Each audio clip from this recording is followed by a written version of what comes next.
গিৰগাই ময়ো ক্ৰয় কৰিছিলোঁ। মই ভবা নাছিলোঁ যে এই গিৰগায়ে ইমান এটা বিতৰ্কলৈ গুচি যাব।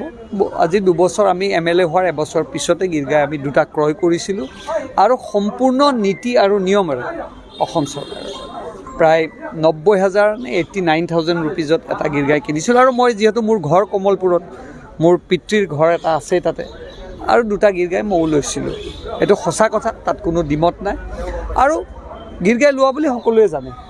যিকোনো প্ৰেক্ষাপটতে গিৰগাই কথা যিহেতু ওলাইছে, আৰু পিছলৈ আমি গিৰগাইকেইটা ঘূৰাইও দিলোঁ কিবা এটা টেকনিকেল ডিফেক্টৰ কাৰণে, গিৰগাইৰ গাখীৰ প্ৰডাকশ্যন নহ'ল কাৰণে।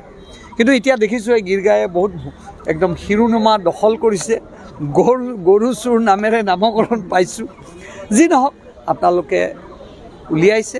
মই এটাই কথা কৈছোঁ যে এইটো লৈ আৰু বহুত বিতৰ্ক কৰিব নালাগে। যদি আমি গিৰগাই আমি নিয়ম নীতিৰ মাজেৰে লৈছোঁ, আৰু ইয়াত অকল বিধায়কে লোৱা নাই, কিছু ব্যৱসায় কৰা মানুহ ল'ব পাৰিছে।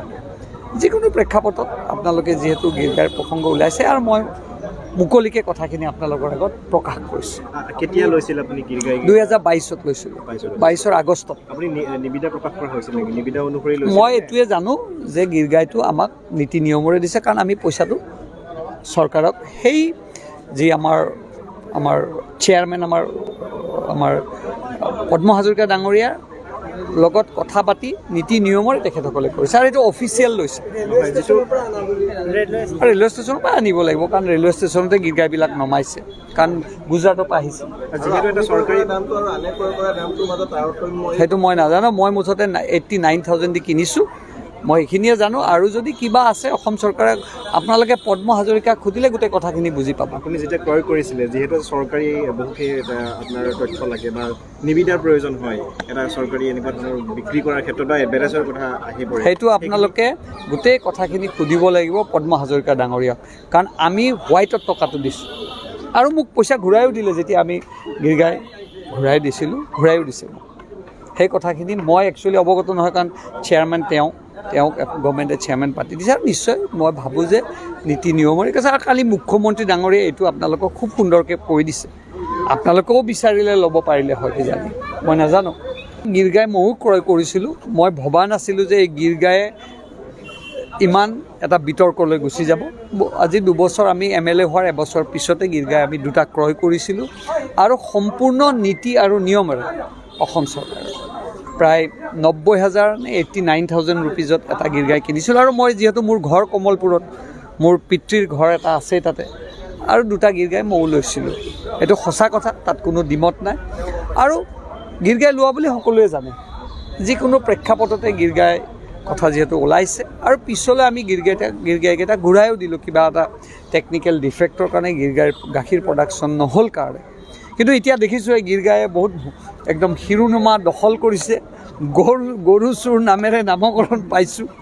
যি নহওক, আপোনালোকে উলিয়াইছে।